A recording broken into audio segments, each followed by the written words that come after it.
My mother looked my sister in the eye and said, "Your little sister, she doesn't deserve a cent.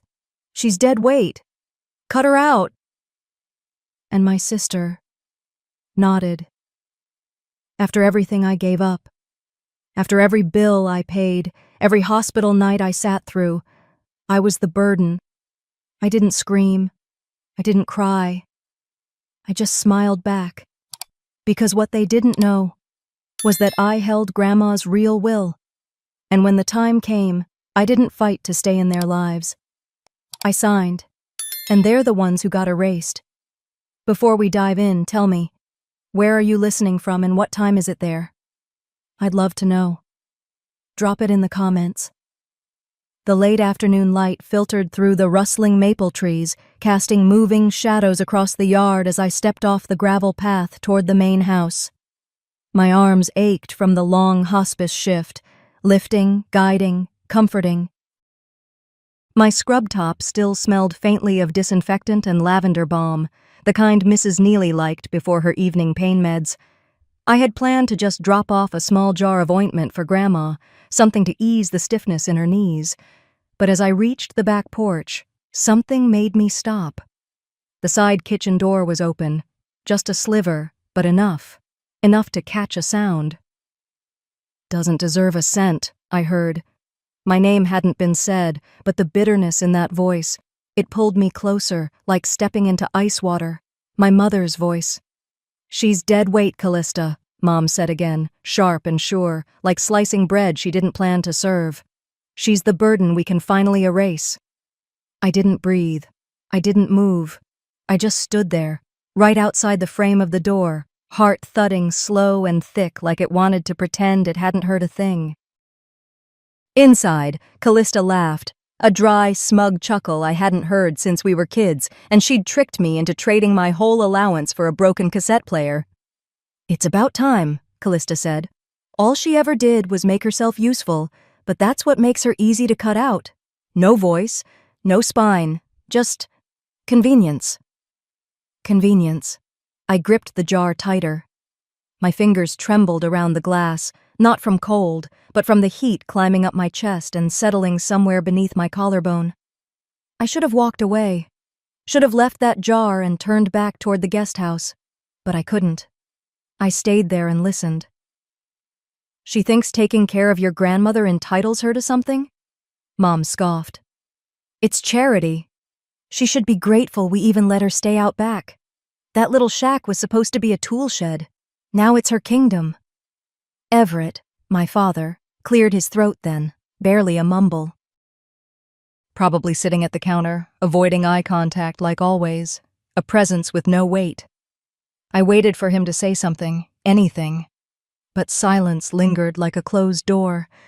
"And you've got the trust paperwork ready?" Callista asked. "Tomorrow," Mom answered.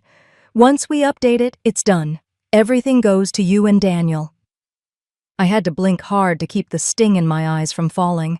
My legs wanted to move, run even, but I felt anchored, rooted to the cracked porch tile, listening to them talk about me like a footnote, a name to be scratched off. For a moment, I let the weight of memory come rushing in. The weak dad collapsed and I drove him to dialysis every morning before work. The summer Mom had surgery and I moved in to manage her meds, clean her drains, cook soft food she'd end up throwing out. The Christmas I sold my car to help cover their mortgage when Callista's boutique went under. All of it. Every sacrifice, every bit of pride swallowed, all done in silence, without expectation. But maybe that was the mistake. I turned and walked back through the yard, the leaves crunching softly beneath my shoes. My face felt numb, like I'd been slapped, but hadn't registered it yet. The wind had picked up slightly, carrying the scent of turned soil and rain somewhere far off. Before I stepped onto the porch of the guest house, I paused. Something itched in my gut. I turned back to glance at the main house, and my eyes drifted to the window facing the living room. The old oak cabinet. It used to hold Grandma's things, her wedding photo, an embroidered handkerchief, a tin box with curled family documents inside, and letters. Her handwriting was loopy and slow now, but always precise. I'd seen her open that box countless times, especially after her doctor visits. She'd pull out that land deed with pride, saying, This is legacy. No matter how small. But now, the cabinet was bare. I stepped into the guest house, setting the ointment on the counter with care I didn't feel. Everything in the small space was as I left it. Tea mug in the sink, a wool blanket folded on the chair. I walked over to the dresser, not thinking, just guided, as if my hands already knew where to go. Washo. In the third drawer, beneath a stack of folded sweaters, was a pale blue envelope. I hadn't noticed it before. My name was written across the front in Grandma's handwriting. For when the time comes, love, Grandma. I sat down slowly, the wooden chair creaking beneath me. My fingers hovered over the seal, but I didn't open it. Not yet.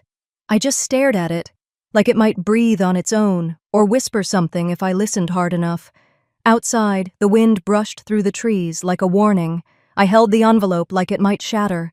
I opened that envelope with shaking hands, then stopped when I saw the first line. The first line stopped me cold. Margaret, if you're reading this, I'm already gone. I didn't move at first, just sat there in the fading golden light of the guest house, the hum of crickets just beginning to rise outside the screen door. My fingers trembled against the paper, not from fear, not even from sadness. Just a strange, almost aching awareness that this was the last time I'd ever hear her voice, even if it was only through ink on a page. I pressed the envelope flat against my lap and smoothed out the letter. Her handwriting was unmistakable, slow, a little shaky in places, but still the loops and curls I'd grown up seeing on every birthday card, recipe note, and sticky reminder on the fridge. I know what they will do once I'm gone. That sentence felt like a stone tossed into still water. Everything inside me rippled. But you, my gentle one, you are the keeper of this family's heart. That's why I chose you. I blinked hard, the words already blurring at the edges. My thumb ran gently over her signature at the bottom of the first page, where she'd written, Love you always, Grandma Leora. I folded the letter gently and reached into the envelope again, expecting maybe another note, something sentimental. What I pulled out instead made my breath catch. A photocopy of a legal document, crisp, stamped, dated, and my name, right there, the revised will. I skimmed the paragraphs with my heart thudding louder than the ticking clock behind me. It was real, notarized, witnessed, filed. Grandma had changed everything. Instead of the estate being split evenly between my mother and my sister, as they'd always assumed, Grandma had named me as the sole beneficiary. The house, the land, the small stock portfolio she'd quietly nurtured since my grandfather passed. All of it. To me. I set the papers down and stared at them like they might vanish. It didn't make sense. Or maybe it made perfect sense. I remembered 6 months ago, that quiet Tuesday after Grandma's doctor appointment. We'd stopped by a modest office suite downtown, and she'd told me, Just one errand, honey. Won't take long. She'd smiled a little too tightly. I'd waited in the lobby while she spoke to a man in a tan blazer. I didn't think much of it at the time. I figured it was banking or insurance. She came out afterward and asked if we could get lemon cake. That was Grandma, never explaining things directly, always letting love do the talking. Now I understood. She'd known. I leaned back against the creaking wooden chair and stared up at the ceiling. The silence felt full, alive even. I could almost imagine her voice again, the way she used to gently chastise me when I gave too much and expected too little. This family has forgotten what love costs. That line in the letter hit me harder than anything else. She'd seen it, the imbalance, the quiet cruelty, the way I was expected to care for everyone and be grateful for the crumbs. And instead of confronting them, she'd made her decision in silence. No drama, no threats, just the truth, recorded signed and sealed away until she couldn't protect me anymore. Don't argue. Don't beg. When the time comes, use what I left you and walk forward. I didn't realize I'd started crying until I felt a tear slide down my jawline and onto the envelope. Not the broken kind of crying, just release, like something had finally made room for me inside all the noise. I folded the letter slowly, like it was porcelain, and placed it back into the envelope. I tucked the will behind it, smoothing the flap shut. Then I stood up, walked across the guest house, and gently placed the envelope in the drawer beside my bed, under the socks I rarely wore. I didn't need to study it again. I believed her, but I needed to remember why she did it. I moved to the tiny kitchenette and put on the kettle, needing something warm to hold. As the steam hissed through the spout, my mind filled with images. Nights I'd sat by Grandma's bedside with a damp washcloth, rubbing her temples through her headaches, brushing her hair while she told me stories about her first job in a bakery. The way she'd pat my hand when she was too tired to speak. She never said thank you too often. But now I understood why. Her thanks was this. Just as I poured the tea, the room lit up softly, my phone screen glowing from across the table. A text from Callista. Family meeting, tomorrow morning. Don't be late. No greeting. No warmth. Just a demand. Just like always. I stood there a while, tea forgotten in my hands, reading those words over and over again. I didn't know what she knew. I didn't know what they suspected. But I knew one thing clearly for the first time. They had no idea I had this. And I wasn't going to tell them. I walked back to the drawer, opened it, and looked at the envelope one last time before sliding it shut. Then I went to my desk, pulled out a notepad, and started writing. Not a reply. A plan. I didn't reply to her text. I just put the letter back in the envelope and started making a plan. That morning, I woke early, long before the sun fully claimed the sky. The air had a chill to it, and the floor was cold under my bare feet. I dressed quietly, in soft layers, gray slacks, a navy blouse Grandma once complimented me on, and her thin gold chain around my neck. I took my time making a cup of tea, not because I needed it, but because I didn't want to walk into that house too early. I didn't want to seem eager or afraid. By the time I pulled into the driveway, the sunlight had finally begun to stretch across the lawn. Dew clung to the edges of the flower beds, the ones Grandma used to tend. I noticed the begonias had withered. No one had watered them. The front door was unlocked. Of course it was. Inside, the kitchen smelled faintly of burnt toast and brewed coffee. I heard clinking mugs and low voices from the living room. "Morning," I said, stepping through the threshold. No one looked up. Not right away. Everett sat in his usual spot near the window, hands wrapped around a steaming mug, his face blank as drywall. Callista was perched on the edge of the couch, legs crossed neatly, holding a tablet. And Valora, well, she greeted me with that warm, motherly tone I'd learned to distrust years ago. "Margaret, honey," she said with a practiced smile. "We're so glad you could come." I offered a nod, not bothering to return the smile. "You called a meeting?" Yes, she chirped, patting the seat beside her. "Sit, please." I remained standing. Callista wasted no time. She tapped something on the tablet and flipped it toward me. "We've put together a proposed redistribution of the estate, just to keep things fair and harmonious. You know how messy these things can get." Fair. She said it like it meant something. The screen showed neat columns, itemized assets, dollar figures, and categories. Grandma's house, listed under Valora's name. Her retirement investments, split between Valora and Callista. Even the jewelry, nothing under my name, not even the hand-stitched quilt Grandma had made when I graduated. "Grandma would have wanted this to be simple," Valora added, sweet as honey. "And we did find the will. The original one. Dated and notarized. Callista reached into a folder and slid a photocopy across the coffee table. I picked it up. Everything looked tidy. Official. Except I froze. The date. July 17th. That date hadn't faded from my memory. It was the day I sat in the ICU for 9 hours, holding Grandma's hand while machines beeped steadily around her. She'd been under sedation, intubated, unconscious. There was no way she could have walked into a lawyer's office, let alone signed anything. I kept my face calm, tracing the notary stamp with my eyes. "That's the legally filed copy," Callista said, tapping her manicured nail against the corner. "So we really should just move forward." Valora added, "It's time for everyone to make peace, sweetheart. I know it's hard, but Grandma made her decision. It was practical." Everett cleared his throat but didn't speak. His silence wasn't neutral.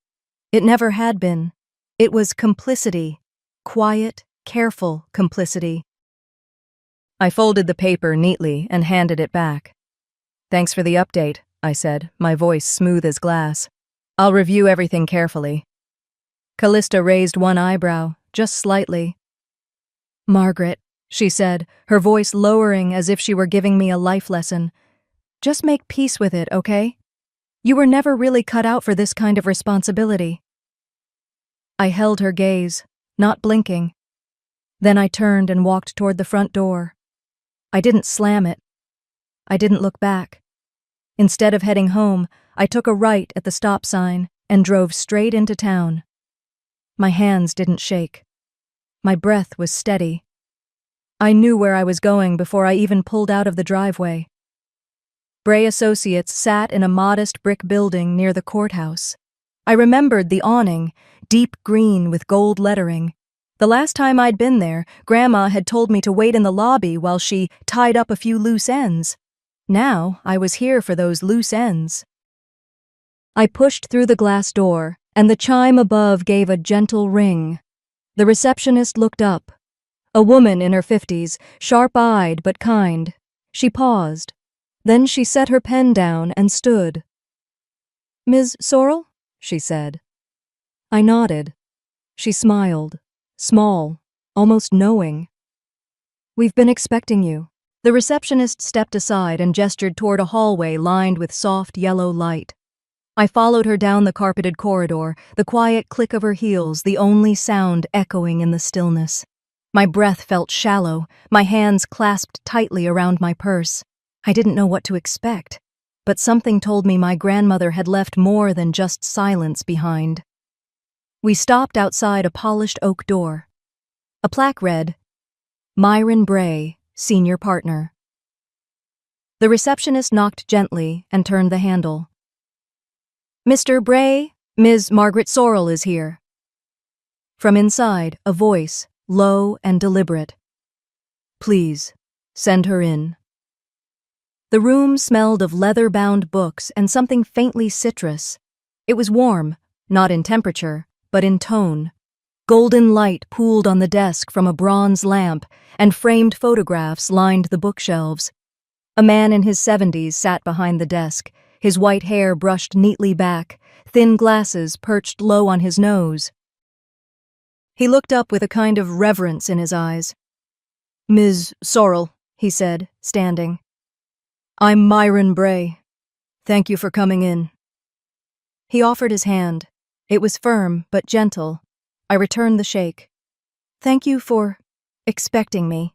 He smiled at that, a trace of something fond in his expression. Leora Sorrell was a dear friend, brilliant woman. She insisted everything be handled with dignity, even when things got complicated. That caught my attention. She thought it might get messy? She was prepared for it, he said, motioning for me to sit in the armchair across from his desk. I settled in slowly, setting my purse beside me. He pulled open a lower drawer from his desk. The lock gave a soft click as he twisted a key, then slid out a slim, fireproof case. He placed it on the desk and opened it, removing a manila envelope, thick and neatly labeled. "Before we begin," he said, "just know, this file wasn't to be opened unless you came here in person." Your grandmother was very clear about that. He slid the contents toward me. I opened the flap and pulled out 3 items: a notarized will, a flash drive in a small velvet pouch, and a letter addressed simply, "To Margaret." My fingers trembled slightly as I picked up the will first. The signature at the bottom was hers, Lyora M. Sorrell, dated just 2 weeks before she passed. "This copy," Mr. Bray explained, "is the official will we have on file, notarized, witnessed, signed in our presence. She was fully competent. We also recorded a video that same day, at her insistence." I looked up. "There's a video?" He nodded and motioned toward the young woman who had just entered quietly, a tall, sharp-eyed associate in her 30s. "Ms. Torres, would you set it up, please?" She nodded and inserted the flash drive into a monitor beside the desk. The screen flickered to life. There she was. Grandma. Seated in a different version of this office, same lamp, same light, but visibly older, thinner. Her cardigan hung loose on her shoulders, and her voice was soft but steady. "If you're watching this," she began, "then they've done exactly what I feared." She paused. "I love my children, but I am not blind. I've seen how they treat Margaret, how they talk over her, around her, as if she's an inconvenience to be managed. She's not. She's mine, my granddaughter, and the only one who ever sat with me through pain, through quiet, through the end." I felt my throat tighten. "This will outlines exactly what I want. The house, the savings, the accounts, everything goes to Margaret. I've made arrangements to ensure it passes to her in full, and that she is protected from legal manipulation. If anyone tries to contest this, they will have to answer to Mr. Bray." The screen went black. I sat still, my eyes locked on the screen long after it faded. "That," I whispered. "That's her voice, her exact words." Mr. Bray nodded solemnly. "It carries legal weight, more than most paper documents." I pulled the forged will from my bag and handed it to him. "They have a will, too. Different date. Looks official." He scanned it quickly, then again, more slowly. His brow furrowed. "This date, July 17th? I nodded. "She was under sedation in the ICU that entire day," he said, his voice now clipped with disbelief. "There is no way this signature is valid. This is fraudulent." I waited, the silence thick between us. "We'll start by filing your grandmother's will with the probate court," he said carefully, "along with the video, the medical records, and the log of who visited her during those final weeks. If they attempt to push this forged version, we'll shut it down, legally and publicly." I shook my head. "I don't want to destroy them. I want them to stop erasing me. That's all." He leaned forward, resting his elbows on the desk. "Then let's give them every chance to do the right thing, on the record. If they still choose otherwise, we'll be ready." I exhaled slowly, letting his words settle. He reached for the envelope I hadn't opened yet. "There's one more thing," he said, handing it back to me. "Your grandmother left this for you personally. I was instructed not to open it. The paper was thick, cream-colored. My name was written in ink that looked like it had been traced carefully, as if her hand had slowed." Mrs. Torres stood quietly by the door, her expression unreadable. I rose to leave, still clutching the envelope, the velvet pouch, and the official will. As I stepped into the hallway, I could feel the pulse in my throat. Outside, the sun had shifted west, throwing long shadows across the sidewalk. I walked slowly to my car, opened the door, and slid into the driver's seat. The envelope rested in my lap, and this time I was ready to open it. I sat in my car, the engine off, the air still. The envelope lay in my lap like something alive, heavy with meaning I couldn't yet name. Outside, a fine mist had begun to fall, brushing across the windshield in silver streaks. The city was quiet at this hour. Late afternoon had dulled into an amber haze, and the courthouse clock across the street rang once. I stared at the flap of the envelope, the handwriting soft and looping. My name, just my name, nothing else. I slid my finger under the seal. Inside was one piece of thick stationery, folded in half. I opened it, bracing for more legalese or instructions, but it wasn't that.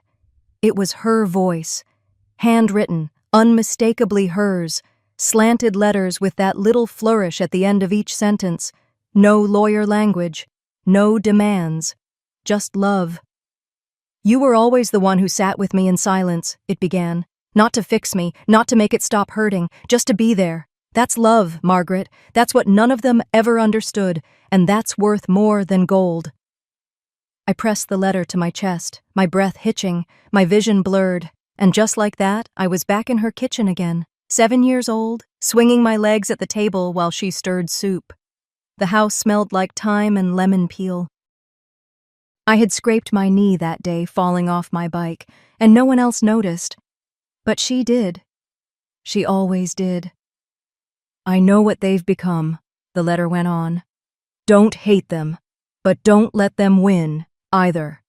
Give them the truth, and then walk away free. My hands trembled slightly as I lowered the letter back into my lap. The windshield wipers clicked once, brushing away a bead of water that had begun to roll down the glass. My reflection looked older than I remembered, eyes red-rimmed, mouth pressed shut, but clear. For the first time in weeks, I felt something solid underneath me, not rage, not fear, something quieter, steadier. Truth. My phone buzzed on the passenger seat. A message lit up the screen. Valora. We'll be filing the will Monday. Let us know if you want to gracefully accept what's fair. I stared at it for a long moment. Gracefully, I let the word sit there in my mind. Coming from a woman who once told me, "You always make everything so dramatic." This was their version of grace. I thought about all the dinners I wasn't invited to. The birthday parties where I brought my own gift for Grandma because no one else had remembered. The way they looked at me when I showed up alone to family gatherings, as if being single, being quiet, being present made me less. I didn't type a response. Instead, I opened my glove compartment and pulled out the small file I had started months ago, when Grandma was first hospitalized. I laid it open on my lap. Inside were her medical files, dated discharge notes, scribbled reminders in my own handwriting, prescription refills, blood sugar logs, a printed receipt for the recliner I bought for her hospice room, even a voice message saved to my phone from last fall. Grandma. Margaret, sweetheart, you're the only one who calls just to check. That means more than you know. My chest ached. Not in pain, but in knowing, in remembering. They thought they could take her name, her money, her house, even her death. But they couldn't rewrite what she and I had built. I looked back at my phone. I didn't respond to Valora. I didn't owe her a word. Instead, I dialed Mr. Bray. He picked up on the second ring. Margaret? I'd like to begin filing my grandmother's will, I said, my voice even. The real one. And I've got supporting documentation, dates, medical records, and the original video. I'll email you everything tonight. He was quiet for a beat. Then, understood. We'll start first thing Monday. Thank you. I ended the call and sat there in the silence again. Only this time it wasn't hollow. It felt full, charged, somehow. Like a beginning, not an end. Back at home, I spread the file out across my dining table. I arranged every item like a puzzle piece. Her will, the flash drive, her voice message, the receipts. I even found a photo of the two of us on her porch swing, my hand resting on hers. She'd written on the back, in ink now faded to sepia, "My heart." By the time I finished scanning and organizing everything into a clean PDF, the sky had darkened fully. The rain had picked up, a steady rhythm now tapping at the windows. I attached the documents to an email, addressed to Mr. Bray, and hit send. Just as I stood to close my laptop and turn off the light, I heard something outside. Footsteps. I walked slowly to the door, my fingers hovering above the knob. When I opened it, Valora was standing there. No umbrella, no coat, arms crossed tightly across her chest. She didn't wait for hello. "You're making a mistake that will ruin this family." Valora stood there on my porch, arms crossed, hair slick from the misty rain, like she hadn't planned to come but had stormed her way over the second the idea struck her. Her voice was cold, sharp, and familiar in a way that made my skin tighten. "You're making a mistake that will ruin this family." I didn't answer. I just stepped aside and let the door open fully. She didn't wait for an invitation. Of course she didn't. She brushed past me like she owned the place, heels clicking against the hardwood as she paced into my living room. "Do you even hear yourself, Margaret?" she said, throwing her coat on the arm of the sofa like this was still some sisterly visit. "You're turning this into a war over paperwork, over signatures, over semantics." I walked in slowly behind her, shutting the door. The sky outside had deepened into a lavender-gray dusk, and the porch light cast long shadows across the floor. She paced back and forth like a lawyer building her case. I stood quietly, watching. "That's silence," she snapped, turning on me. "It's not noble, it's passive aggression dressed up as virtue. Just say what you came to say. Yell, cry, whatever you need to do. But don't act like this is all about justice." I still didn't say a word. I walked to the dining table and set a plain manila folder down. She followed my hand with her eyes, her arms still tightly wrapped around herself. When I flipped the folder open and laid the first page face up, the signed and notarized copy of Grandma's real will, her breath caught. "Where did you get that?" I met her eyes. "From where Grandma left it, with witnesses, and a flash drive, and full medical logs, time-stamped and signed." Valora's face changed. Her smug calm faltered, just enough for a glimpse of something sharper underneath. Her chin lifted, but her shoulders dropped, and her next words came slower, measured. "That could be a problem for everyone." I didn't respond. She moved closer, pulling out a chair across from me. She didn't sit, just leaned one palm on the table and looked me over like we were at some negotiation table. "Okay," she said. "Let's not drag this through court. No one wants that." I tilted my head slightly. "If you stay quiet," she continued, "we'll cut you in, 10%, no hearings, no attorneys, no ugly scenes. You don't even have to be involved. Walk away with your share, quietly. And if I say no?" She took a step closer. "Then you're nothing. You'll have a family that hates you and a life that's empty. You'll be alone, Margaret. You'll never see any of us again." I stared at her. For a moment, I thought about how many times I'd tried to hold on to family that never once tried to hold on to me. The birthdays missed, the silence after Grandma passed, the texts never answered, the photos I was never in. Then I whispered, "That already happened." Her face hardened. She opened her mouth, then shut it. The silence in the room felt like velvet, thick, suffocating, but strangely final. I walked slowly to the door and opened it wide. "You need to go." She stood there for a second longer, breathing through her nose, then walked toward the door. But just as she passed me, she stopped. Her voice was quieter now, almost like a curse muttered under her breath. "You're going to regret this when no one's there for you at the end." I didn't blink. Grandma was there for me, and I'll honor her, not your fear. Valora stepped off the porch without another word. The porch light framed her like a shadow moving away from something bright. The screen door clicked shut behind her, and I stood there a moment longer, just breathing in the quiet. Down the street, a neighbor passed by walking their dog. They glanced toward my house but didn't wave. They didn't need to. They saw Valora storm off, and I didn't need witnesses for what had just happened.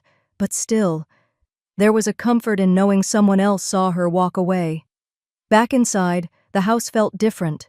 Still, settled. I went to my laptop and powered it on. The glow from the screen was the only light in the room now. I opened my email, attached the last documents, Grandma's will, the flash drive file, and the scanned witness statements, and clicked Submit on the court filing. As the files sent, I leaned back in my chair, fingers laced together behind my neck. I wasn't afraid anymore. A few seconds later, a ping echoed from the inbox. Court date confirmation. You are scheduled to appear Monday at 9:30 a.m. Probate Court, 2nd District. I stared at the screen. For the first time in this whole fight, I let myself feel proud. Not for what I was about to win, but for what I refused to let them steal. The email from the court sat open on my laptop all night. I didn't sleep, just stared at it until dawn pushed a soft gray light through the curtains. Monday morning came quiet, with air so still it felt like the world itself was holding its breath. I arrived early, sitting alone on one of those stiff wooden benches inside the Evanston County Probate Court. The place smelled like lemon polish and cold coffee. Everything echoed. Footsteps, throat clears, the shuffle of papers. A guard with kind eyes nodded to me once, then disappeared through the double doors leading to the courtroom. I sat there, palms resting on the folder in my lap. It held Grandma's will, the medical reports, a flash drive, and a printed email thread between her and Celine. I'd checked the contents so many times I could recite them. Still, I held on like it might slip away if I blinked. At 9:17, they showed up. Valora walked in first, of course, like she was on a runway, not in court. Behind her came our parents. Gregor's tie was crooked, and Judith wore her usual too-tight lipstick, bright and smiling like we were at a brunch. Valora gave a small smirk when she saw me sitting alone. No hello, no acknowledgement. She slid into the row behind the defense table like she belonged there. Judith didn't even glance my way. I didn't turn to face them. I just looked straight ahead, hands folded tighter around the folder. At 9:28, the bailiff stepped forward and called the room to rise. Judge Lindholm entered, an older woman with silver hair and eyes that didn't miss much. She took her seat, looked over a few documents, then nodded toward the clerk. Case 4237B, Sorrel v. Sorrel. Contestation of final will. I stood, alone. The clerk's voice followed. Is there any family here supporting the plaintiff, Ms. Margaret Sorrel? Silence. Gregor coughed. I stared straight ahead, willing myself not to shake. This was what they wanted, to isolate me, to make me small, but I wouldn't give them the satisfaction. Then, behind me, a chair creaked. I am. The voice was soft but clear, measured and warm. I turned slightly. A woman stood in the very back row, dressed in a deep green coat, silver gray hair tied neatly, her hands resting calmly at her sides. Her eyes met mine, and for a moment, I didn't recognize her. Then she gave the smallest nod. Celine. Grandma's oldest friend. She used to visit on Thursdays, bringing ginger cookies and rubbing lotion into Grandma's hands while they talked about books and old recipes. I hadn't seen her since the funeral. Celine stepped forward. If it pleases the court, I request to be heard. Judge Lindholm raised an eyebrow, then gestured. Approach. Valora sat up straighter. Gregor whispered something to Judith, who pursed her lips. Celine walked with dignity. Every step was measured, not theatrical, just steady. She was sworn in and seated at the witness stand. I knew Leora Sorrel for 41 years, she began, voice even. We met when our children went to school together. I was with her during her decline.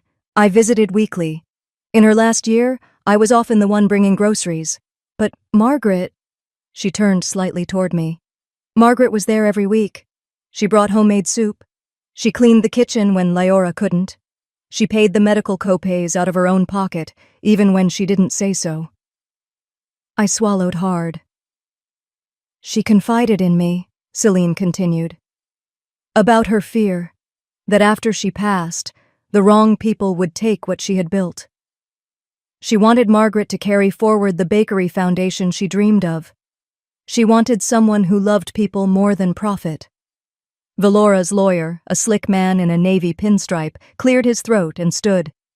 Your Honor, if I may, the defense has already submitted a signed and notarized will dated March 14th of this year, which names Miss Valora Sorrel as the primary beneficiary. Judge Lindholm gestured. Proceed. He stepped toward the bench, holding up a stack of papers. All signatures appear valid, and we have a statement from the notary verifying authenticity. My attorney, Mr. Bray, didn't even flinch. He stood slowly and moved to the center aisle.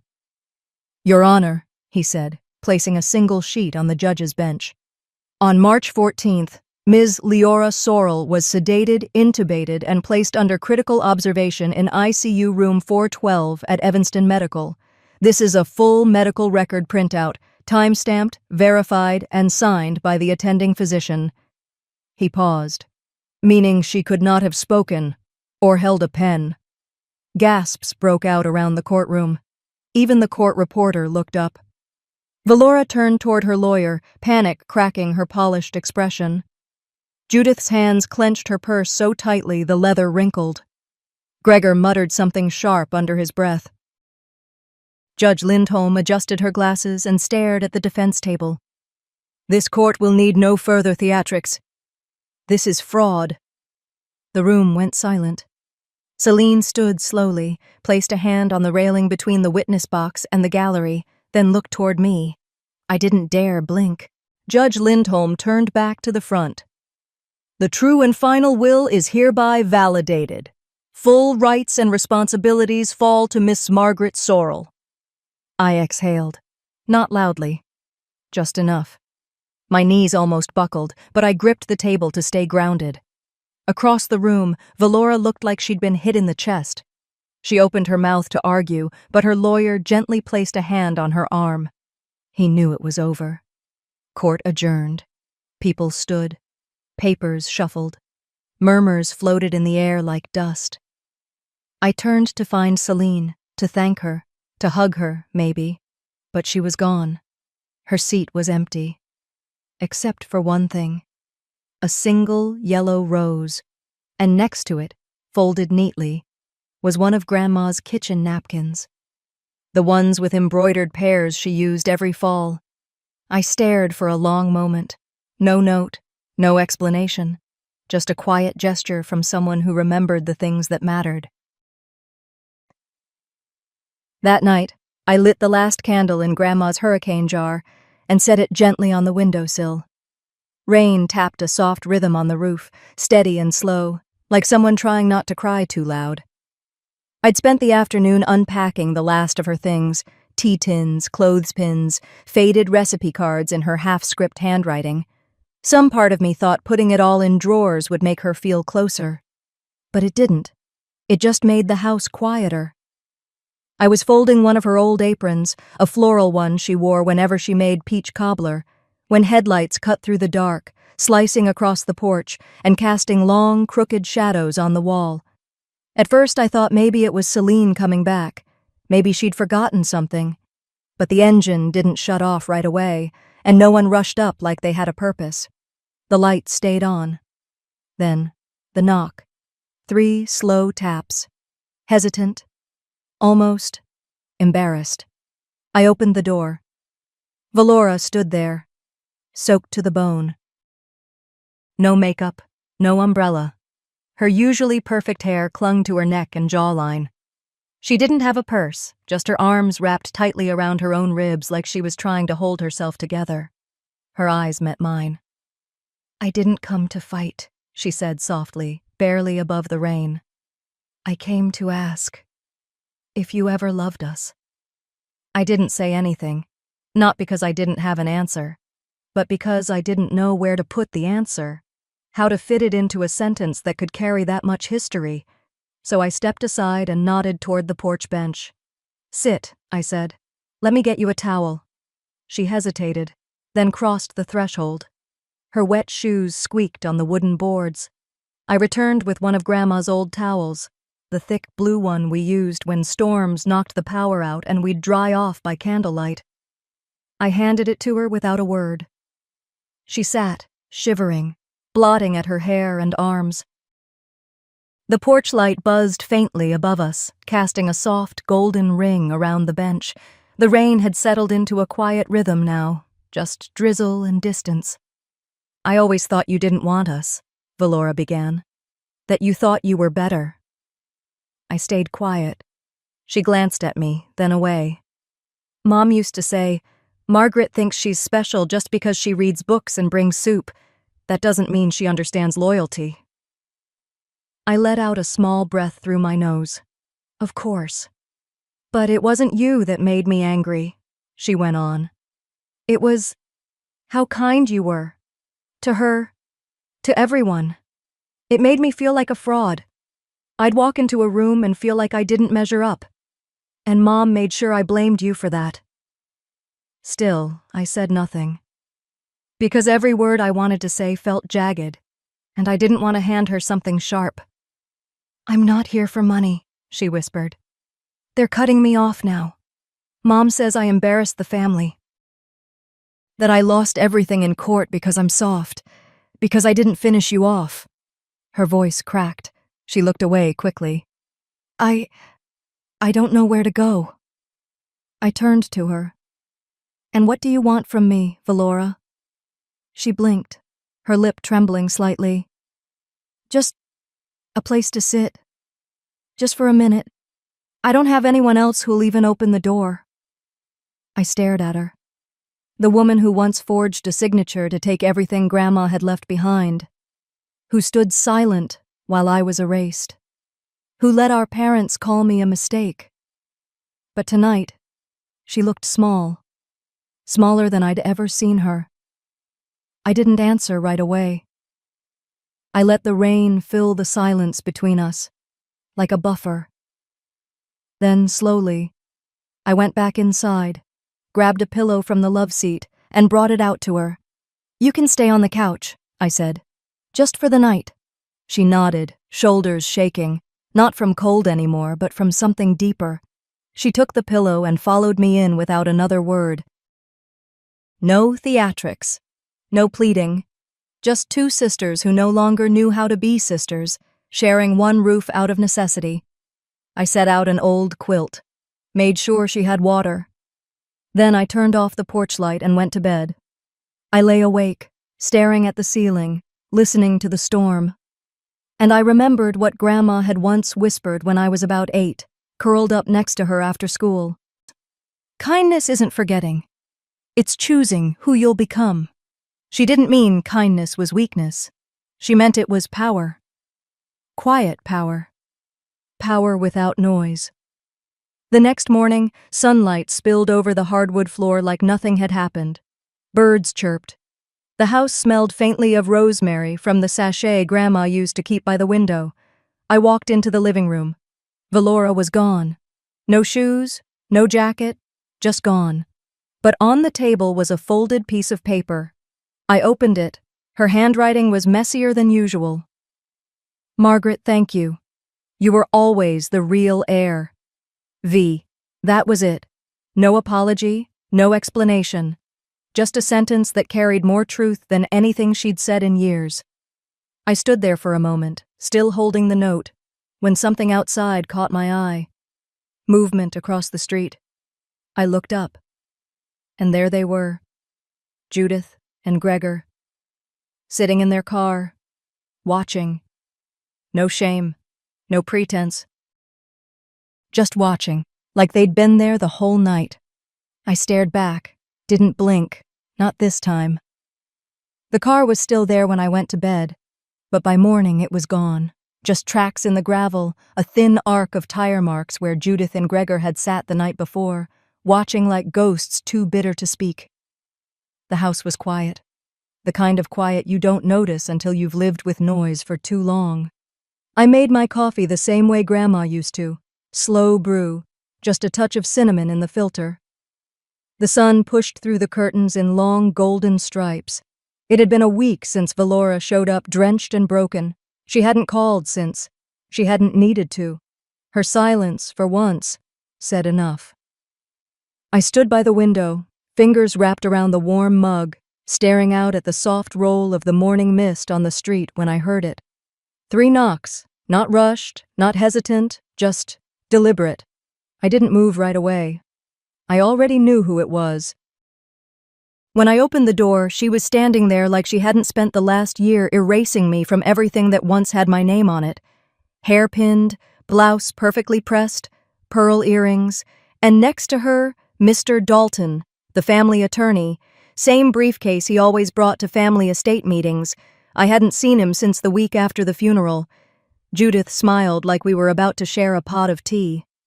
"Let's talk, sweetheart." I said nothing, just stepped aside so they could come in. They didn't deserve it, but I wanted this to end on my terms, not hers. Mr. Dalton walked in first, careful not to track dirt onto the rug. Judith followed, like royalty stepping through the back door of a castle she forgot she didn't own. They sat. I didn't. Mr. Dalton cleared his throat and opened the briefcase with the kind of grace that suggested he'd done this 1,000 times.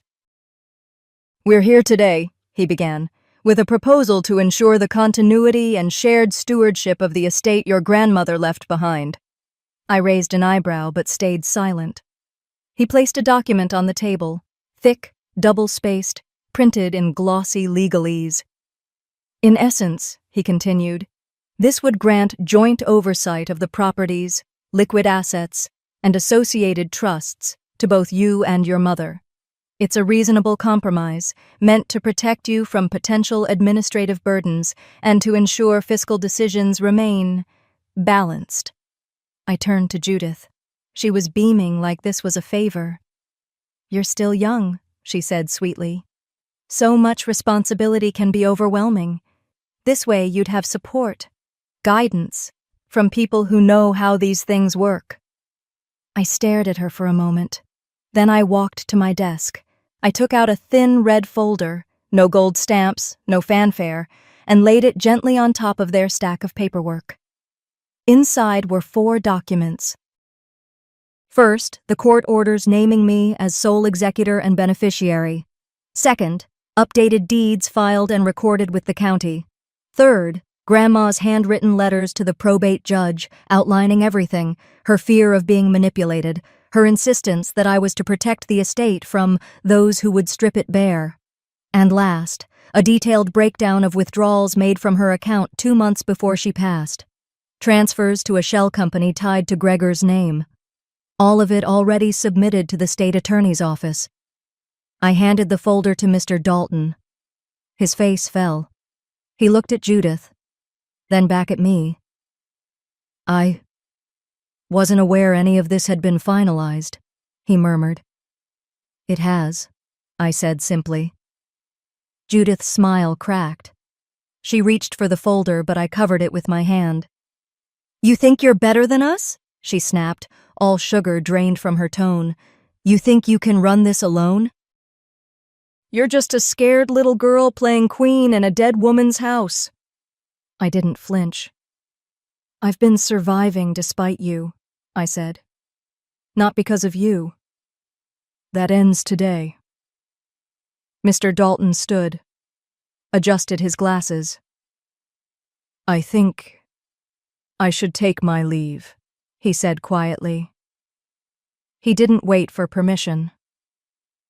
As he closed the door behind him, Judith stayed seated, staring at me like I'd just spat in the family name. Then she rose slowly, walked to the doorway. Before she stepped out, she turned. "You were never one of us," she hissed.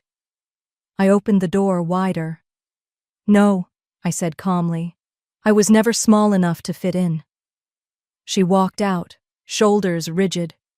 I locked the door behind her, then stood there, listening to the ticking of the hallway clock. No voices, no threats, just the gentle hum of morning and the soft click of closure. I walked to the desk, opened the final trust packet. I signed on the last page, the one that officially renamed the house, the land, and the remaining fund balance as the Lyora Foundation, a nonprofit in Grandma's name.